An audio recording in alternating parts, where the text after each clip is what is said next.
Oração, ação. Com os perrengues de final de ano, as loucuras, não consegui manter o horário. Peço desculpas, mas estamos juntos. Vou fazer assim mesmo, mantendo alguma coisa do nosso compromisso. Então sejam todos muito bem-vindos, muito bem-vindas. Um prazer ter vocês aqui. Aqueles que puderem estar ao vivo, mas aqueles que puderem ver o nosso encontro depois. Importa que a gente consiga dar valor para aquilo que é importante, estarmos juntos, vivermos juntos, estudarmos juntos, como é a nossa proposição. Muito bom estar com vocês, que a gente consiga fazer um avanço possível em cima desse maravilhoso O Livro dos Espíritos.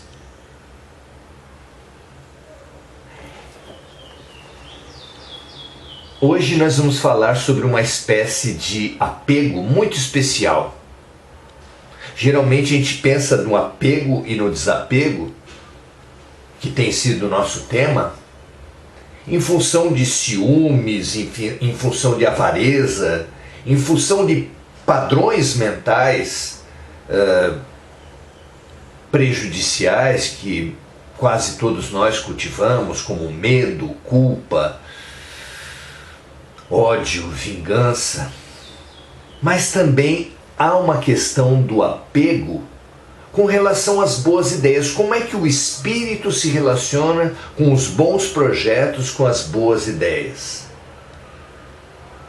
Como é que isso acontece?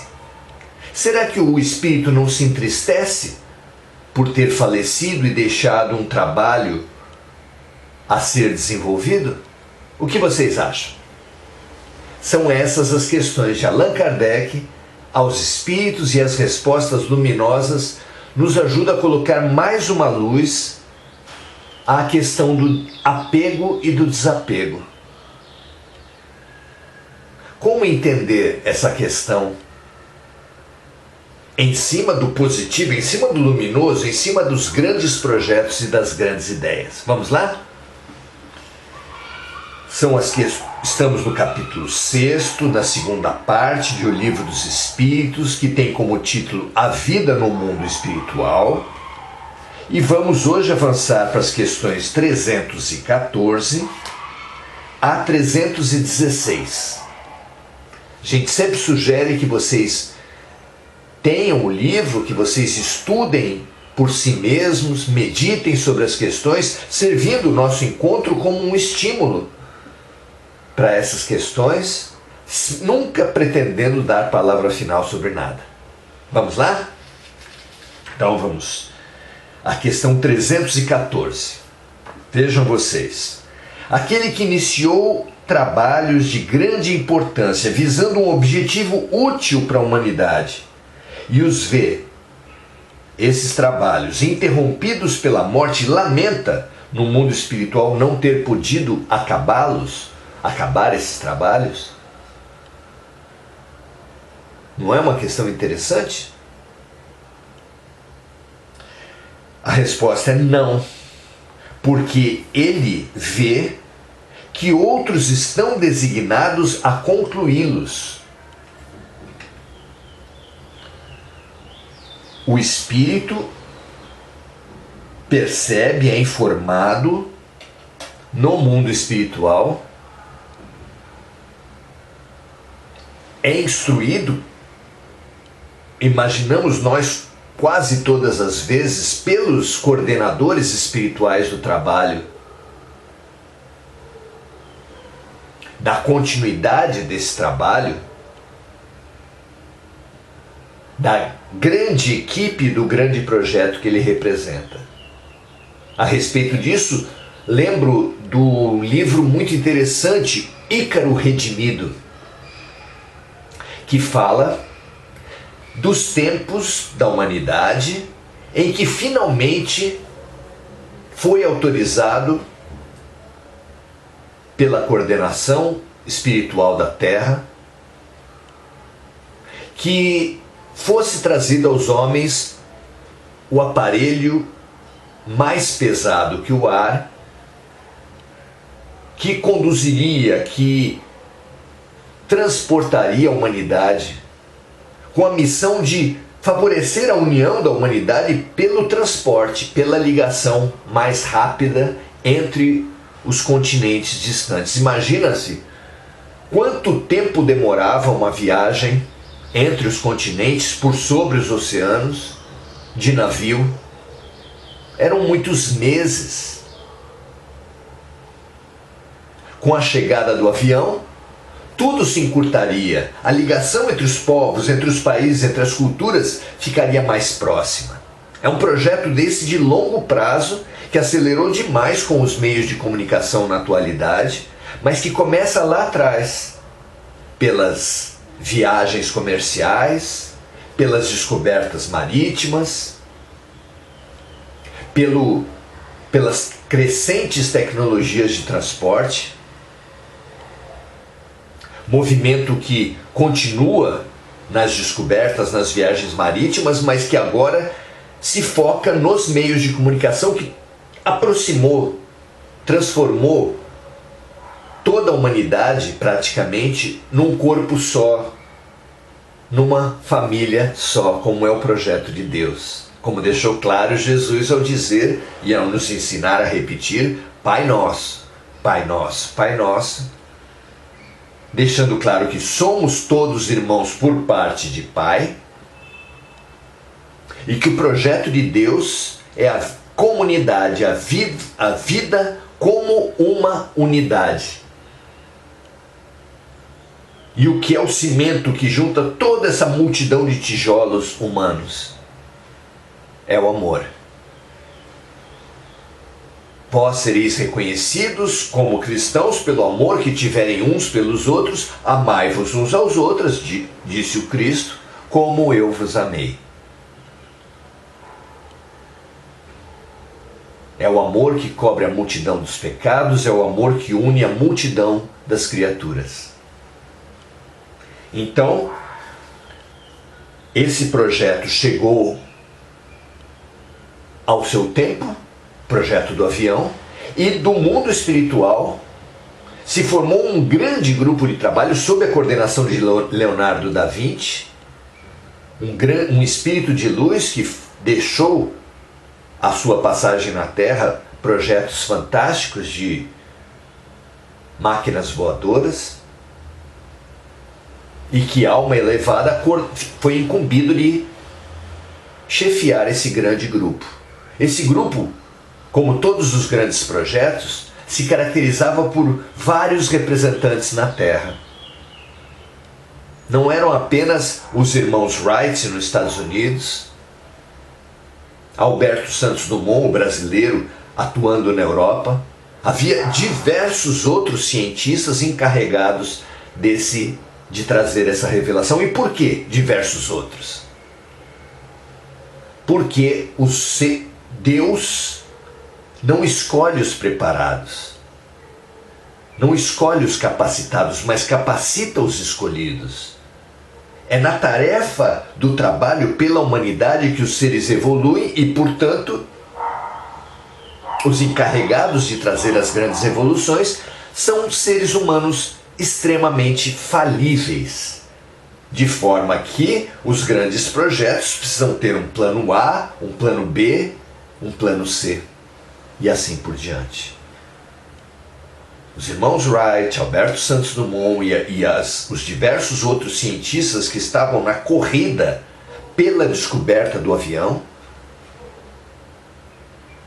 são um grande exemplo disso, mas o próprio Espiritismo foi revelado pelos Espíritos que tinha em Kardec um plano A, mas que tinha em Leon Denis o plano B. Se Kardec falhasse por algum motivo, Leon Denis, grande sábio, com uma abordagem muito mais filosófica do que Allan Kardec, que era mais cientista, mas ambos notáveis, amigos, próximos, mostram como a humanidade, como a espiritualidade gerencia os grandes trabalhos. Então, isso ilustra essa resposta que nós recebemos, cuja pergunta foi se Os espíritos que iniciaram um trabalho de grande importância lamentam, após a morte, não ter podido acabá-los. A resposta é não, porque ele vê que outros estão designados a concluí-los. Então, desde antes de encarnar, ele já sabia que se tratava de um projeto de equipe. Antes de morrer, mais ainda, ele é elucidado nesse ponto. E após a morte, complementa-se a elucidação e ele acalma o seu coração pelo conhecimento de que o que parecia ser um projeto, que aos olhos da humanidade é projeto de uma criatura, na verdade é um projeto do alto, que envolve muitíssimas criaturas encarnadas e desencarnadas. Que, como disse luminosamente Jesus, nos projetos de Deus, nos projetos da luz, nas grandes contribuições para a humanidade, um planta e o outro colhe. Nenhuma criatura dá conta de todas as etapas de um acréscimo do alto. Não é bonito isso? Questão número 315. Aquele que deixou trabalhos de arte ou de literatura conserva por suas obras o amor que tinha quando estava na Terra? Então aqui ele pergunta, especificamente no campo da arte, da literatura, se o espírito após a morte conserva por suas obras o amor que ele tinha quando estava na Terra. Entra a questão do apego, do desapego, não é? E a resposta é: após o desencarne, de acordo com sua elevação, os espíritos sempre ressaltam isso, que a realidade do mundo espiritual sempre depende com a elevação de cada espírito. Então, após o desencarne, de acordo com a sua elevação, o espírito julga as coisas sob outro ponto de vista e frequentemente condena aquilo que antes admirava. Então, como na pergunta, os pintores, os escritores, os descobridores, como nós falamos antigamente, na outra resposta, os cientistas, os filósofos, todos os encarregados dessas grandes acréscimos para a humanidade, que todos eles se originam um trabalho coletivo vindo do alto, coordenado pelo alto, eles olham as suas próprias obras com outros olhos, como falam os espíritos aqui. Porque sempre, mesmo a obra sendo coordenada pelo alto, sempre há uma contribuição importante daqueles encarregados de trazê-las para a Terra. De forma que há certas distorções que os encarregados de trazer imprimem à obra do alto. Por isso, inclusive, os planos A, B e C, ou seja, por isso vários seres na Terra desenvolvem, cooperam, apesar de parecerem competir, como Santos Dumont e os irmãos Wright, mas cooperam de uma forma que o que um acrescentou, o outro aproveita, e o que o outro acrescenta, o primeiro aproveita, porque o projeto é de Deus. Mas, após a morte, o espírito vê que ele mesmo imprimiu nuances, reduziu, diminuiu, apequenou o projeto, não fica apegado, não vê com os mesmos olhos do meu projeto, porque se conscientiza mais do que nunca que o projeto é coletivo, que o projeto é de Deus. Não idealiza, não idolatra, não se deixa idolatrar como na Terra se faz com os pioneiros de todas as áreas. E então ele tende a se apegar muito pouco, a lamentar nada pelas suas obras, pelo trabalho realizado. mas sempre de acordo com a sua elevação espiritual. Questão número 316. No mundo espiritual, o espírito se interessa pelos trabalhos que se realizam na Terra em benefício das artes e da ciência? Isso depende da sua elevação, mais uma vez, respondem os espíritos, ou da missão que irá desempenhar.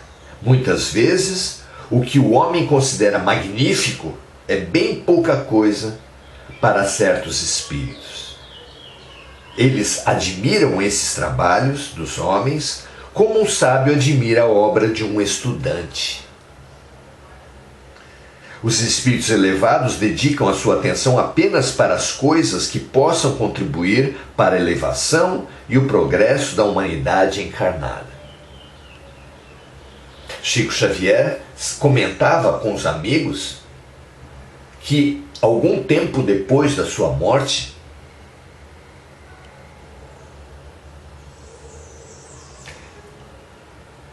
quem serviu durante a sua vida, Chico Xavier, de seu guia espiritual, que era Emmanuel, reencarnaria e os papéis se inverteriam. Com o seu falecimento e com o amadurecimento de Emmanuel, já senhor de uma obra também no Brasil, ele, Chico Xavier, seria o guia, seria o orientador de Emmanuel.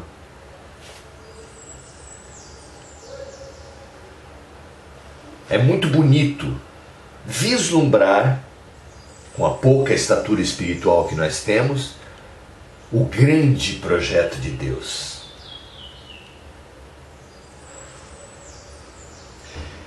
Inclusive, para bem contribuir com qualquer coisa, nós precisamos disso. É comum, vejam, meus amigos, que na área da ciência, das artes, em todas as áreas dos grandes trabalhos humanos,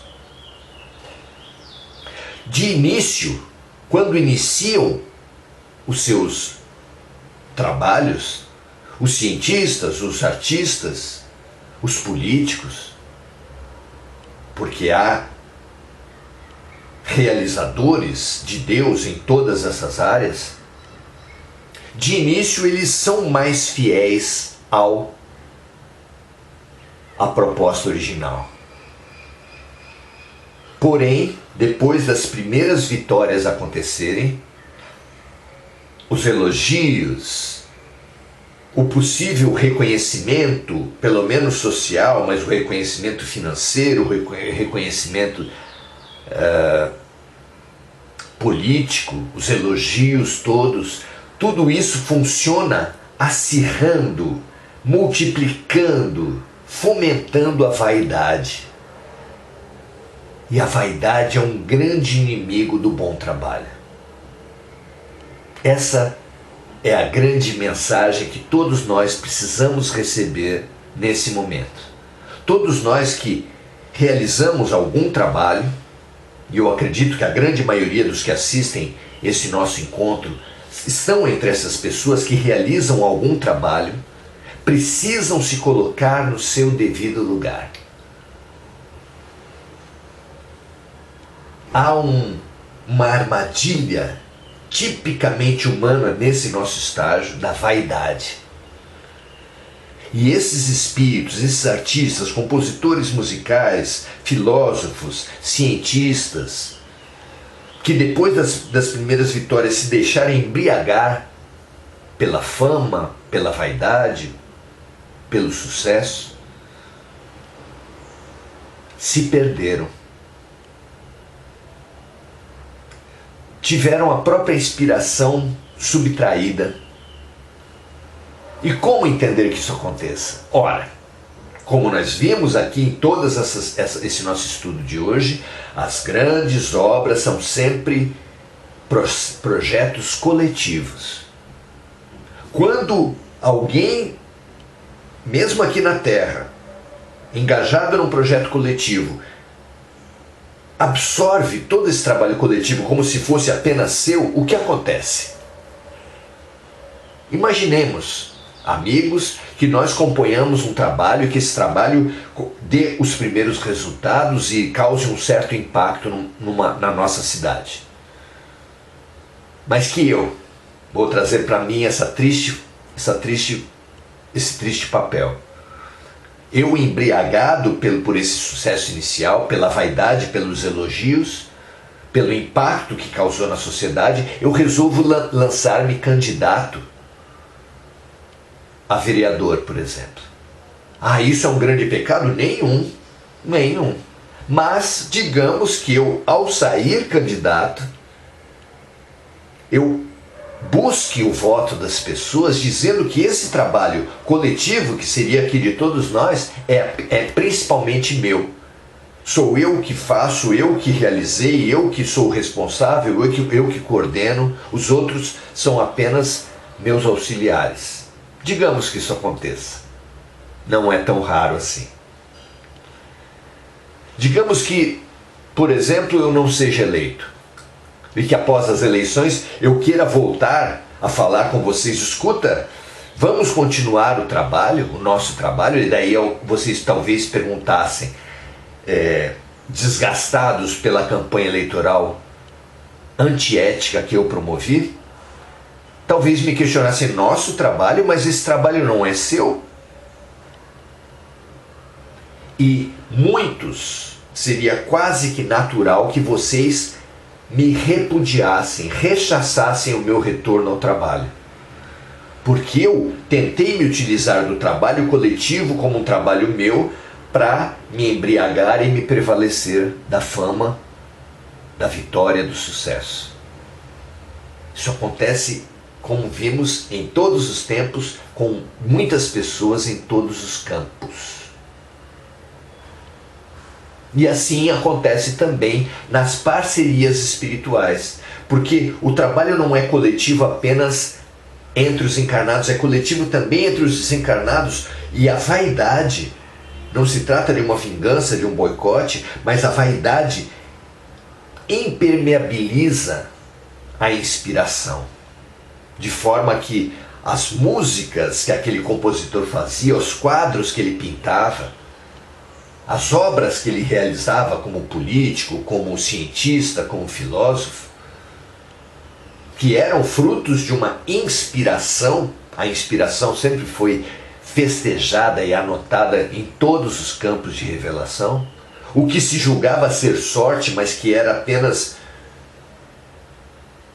estar inserido num projeto maior, estar num fluxo, estar no flow, como se diz atualmente,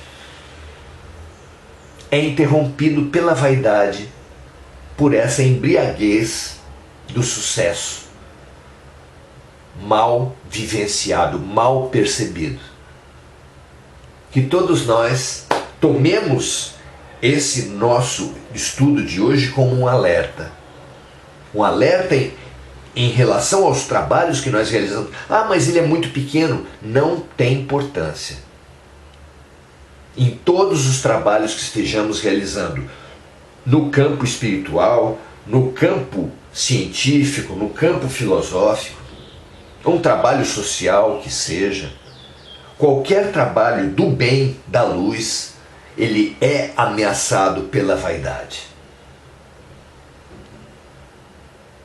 Mesmo o trabalho, por exemplo, de criação de filhos, que é tão importante, se o marido ou a esposa tratam a criação dos filhos como apenas deles, boicotando o outro parceiro, boicotando as outras contribuições, os professores, os parentes que ajudaram na criação daqueles filhos, a parceria se quebra e a pessoa tende a ficar isolada. E isolado, todo o trabalho se desmonta para aquela pessoa, mas se redireciona para outros seres menos vaidosos, mais humildes, mais cooperativos que passarão a assumir e a encabeçar aquele trabalho que aquele vaidoso fez perder pelo menos a sua participação naquele trabalho. Lembremos disso. Mantenhamos-nos humildes e, para isso, ganhemos essa consciência de que o nosso trabalho não é nosso, de que o trabalho é sempre de Deus e que no trabalho de Deus um planta e o outro colhe. Não cabe a vaidade, não cabe o tomar o trabalho coletivo apenas para si. Percebamos, todos nós que estamos em qualquer trabalho, grande ou pequeno, não interessa, a nossa vaidade sendo mobilizada pelas vitórias.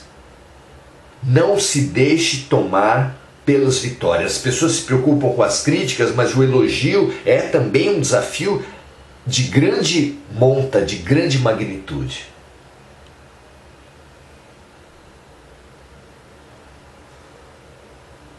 Todo bem vem de Deus e todo bem deve ser atribuído a Deus. Cultivemos a gratidão, assim na terra como no céu, assim com as equipes, com as pessoas que contribuíram para todas as pequenas vitórias que alcançarmos, ou grandes, e mantenhamos-nos humildes para continuarmos a servir sempre.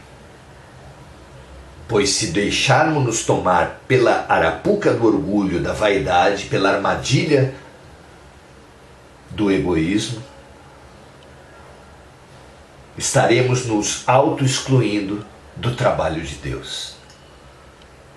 Fica o alerta, fica o chamamento oportuníssimo. Muitos de nós, talvez todos nós, estejamos inseridos em algum projeto. Ganhemos a capacidade de nos observar no desenvolvimento desse projeto e que esse desenvolvimento tenha como foco a questão do personalismo, a questão do egoísmo, a questão da vaidade, a questão do orgulho. Ao contrário disso, valorizemos sempre o trabalho de equipe, a gratidão e a humildade. Veja se isso serve para você e pensemos agora, essa massa, cooperação, gratidão e humildade, como uma massa de luz que possa limpar da vaidade, que possa fazer apodrecer o egoísmo e fertilizar todos esses trabalhos com a humildade, que todos os trabalhadores, grandes ou pequenos, de grandes ou pequenos trabalhos, que sejam inundados pelo fertilizante fabuloso da humildade. Paz e bem para todos vocês, muito bom estarmos juntos. Gugu Souza, Emir Cajazeira, Maria Aparecida Nicolas, Simone Magalhães, Maria Aparecida Rodrigues, Sayonara Angélica. Que bom que deu para você ainda participar, Sayonara. Valéria Cristina Azevedo. Fico muito feliz de vocês estarem aqui.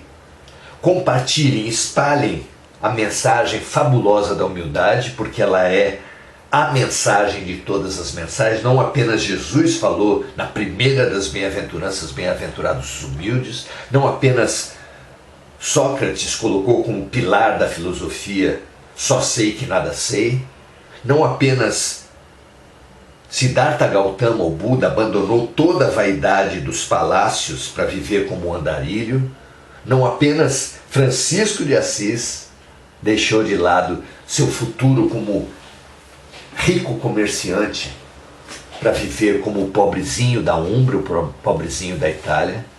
Não apenas Chico Xavier, não apenas todos os luminares souberam manusear o ego e cultivaram a humildade. Nós que os admiramos tanto, admiremos seguindo os seus exemplos. Bem-aventurados os humildes, porque deles será o reino dos céus. Que esse manto de humildade, esse manto de trabalho cooperativo, esse manto de gratidão entre em todos os corações dos trabalhadores da luz e não permita que nós nos percamos pelo orgulho. Muita paz e muito bem para todos vocês. Vamos ver se amanhã eu consigo entrar na hora. Até amanhã às 18 horas. Grande abraço.